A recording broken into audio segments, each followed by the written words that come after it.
Morning 5:45. Good morning everyone. Welcome to Nadu Blog. Morning 4:15 উঠিলো, উঠি আকৌ শুলো, শুই পেলাই এতিয়া আকৌ উঠিছোঁ। সকলোলৈকে দিনটোৰ শুভকামনা জনাইছোঁ। মোৰ চেনেললৈ ৱেলকাম জনাইছোঁ সকলোকে।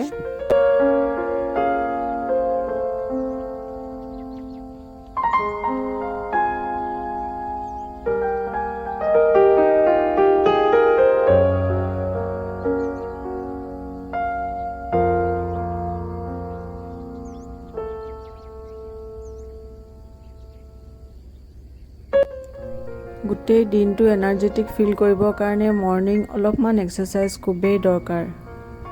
আৰু এক্সাৰচাইজ কৰিলে একচুৱেলি আমাৰ এনাৰ্জি লেভেলটো বহুত বাঢ়ি যায়। ডে টু ডে এনাৰ্জি লেভেলটো বহুত বাঢ়ি যায়।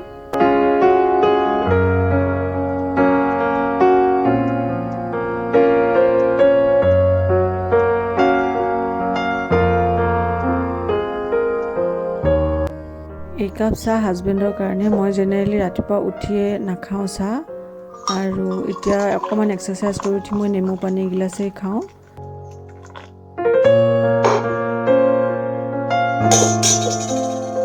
আজি আপোনালোকক ধনিয়া গজোৱাৰ টেকনিক এটা মই দেখুৱাব খুজিছোঁ। হয়তো বহুতে জানে, হয়তো বহুতে নাজানে। এইটো মই যোৱা বছৰৰ পৰা এনেকৈ ধনিয়া লগাওঁ, সেইকাৰণে তেতিয়া সোনকালে অলপমান গজে ধনিয়াখিনি।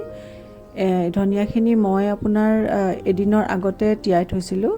তিয়াই পেলাই এতিয়া টুকি পেলাই পানীখিনি এইখিনি মই মাটিত দিছোঁ। মাটিখিনি মই আগতে ৰেডি কৰি ৰাখিছিলোঁ, আপোনাৰ অলপমান সাৰ চাৰ দি পেলাই দিছোঁ। দিয়াৰ পিছত এতিয়া মই এটা লেয়াৰ ওপৰত কোকোপিট দিম।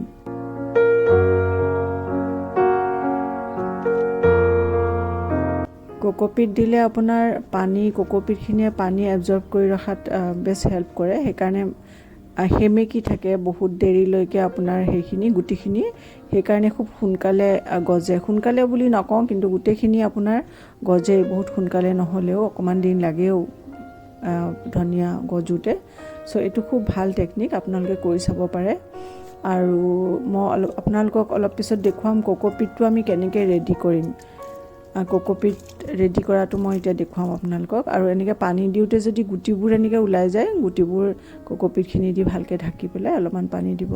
আৰু সেমেকি থাকিলে পানী দিবলৈ দৰকাৰ নাই। এইখিনি ধৰি লওক এতিয়া মই মৰ্ণিঙত দিছোঁ, ইভিনিং পানী নিদিওঁ আৰু দৰকাৰ নপৰিব, কিন্তু কালি আকৌ দিব লাগিব পানী। এনেকৈ আপোনালোকে কৰি চাবচোন, খুব সুন্দৰকৈ ধুনীয়াকৈ গজে। এইটো কোকোপিট মই নাৰ্চাৰীৰ পৰা আনিছিলোঁ। এইটো 3 কেজি এটা ব্ৰিক হয়। ইয়াতে আপুনি পানী দিব লাগিব, বহুত পানী এইটোত এবজৰ্ব কৰে। পানী দি বস্তুখিনি খোল খুৱাই লৈ পেলাই আমি ৰ'দত শুকুৱাম। এইটো দেখুৱাইছোঁ ৰ'ব।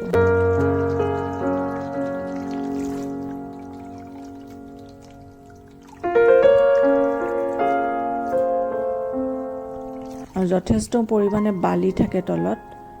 বালি থাকিলে আমাৰ গছত দিলে এইবোৰ অকণমান দিগদাৰী কৰিব পাৰে, লেতেৰা বালি থাকে।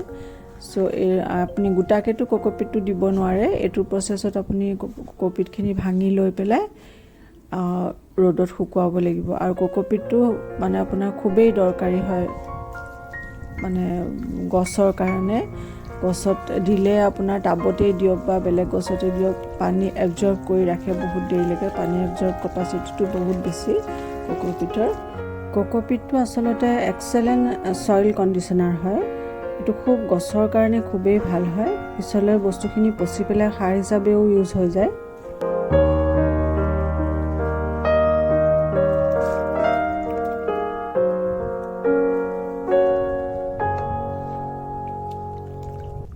আৰু এটা কোকোপিটৰ খুব ভাল ব্যৱহাৰ আছে। অকল কোকোপিটেৰে আপুনি গছৰ গুটি গজালি উলিয়াব পাৰে। আৰু ঘৰৰ চাদৰ ওপৰত যিসকলে খেতি কৰে, তেওঁলোকে কোকোপিটটোৰ পৰিমাণ বেছিকৈ দি মাটি কম পৰিমাণৰ দিলে তেতিয়া মাটিৰ ৱেইটটো যথেষ্ট পৰিমাণৰ কমি থাকে।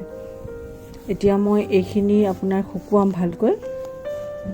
আজিকালি ৰ'দটো ধৰি লওক খুব বেছি এটা টান ৰ'দ নহয় কাৰণে 3টামান ৰ'দত দিনত শুকাব। আৰু 3টামান ৰ'দ ভালকৈ টান ৰ'দ দি পেলাই খুব ভালকৈ শুকুৱাই পেলাই এইখিনি আপুনি ষ্ট'ৰ কৰি থ'ব পাৰে। যেতিয়া আপুনি টাব ৰেডি কৰিব গছপুলি ৰুবলৈ বা মাটিত যেতিয়া আপুনি হেৰি কৰিব, তেতিয়া ইয়াৰে কিছু পৰিমাণৰ মাটিৰ লগত মিহলাই পেলাই সাৰ, মাটি আৰু কোকোপিট কিছু পৰিমাণৰ মিলাই এটা পৰিমাণ আছে, সেইটো আপুনি ভালকৈ চাৰ্জ কৰি ল'ব পাৰে। সেই হিচাপত আপুনি কোকোপিট মিলাই পেলাই ইউজ কৰিব পাৰে। দেখিব সাংঘাতিক ভাল ৰিজাল্ট দিয়ে।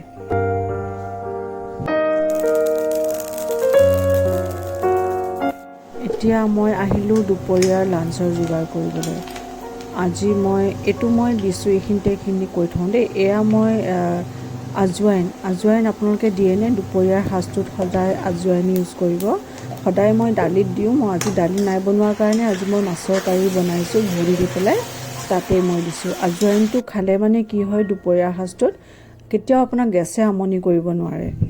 এইখিনিতে মই সেই কথাটো কৈ দিলোঁ। এতিয়া ইভিনিং হৈছে, এইখিনি অকণমান মোৰ ৰেষ্টৰ সময়। এইখিনি মই অকণমান ৰেষ্ট লৈ পেলাই এতিয়া মই ইয়াৰ পৰা পিছৰ কামখিনি কৰি যাম।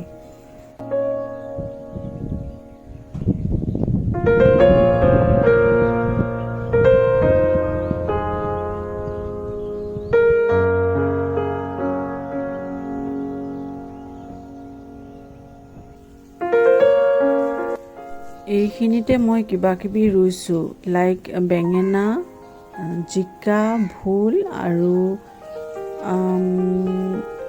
আৰু কি আছিলে এইখিনিতে, লাও পুলি আৰু বেলেগ এটা ছাইডত বিলাহী কিবাকিবি দিছোঁ। সেইবোৰ যেতিয়া ডাঙৰ হ'ব মই আপোনালোকক লাহে লাহে আপডেট দি যাম। আৰু আজিলৈ ইমানতে সামৰিলোঁ বন্ধুসকল। মোৰ ভিডিঅ' চোৱাৰ কাৰণে সকলোলৈকে ধন্যবাদ থাকিল। Love you all. Bye bye.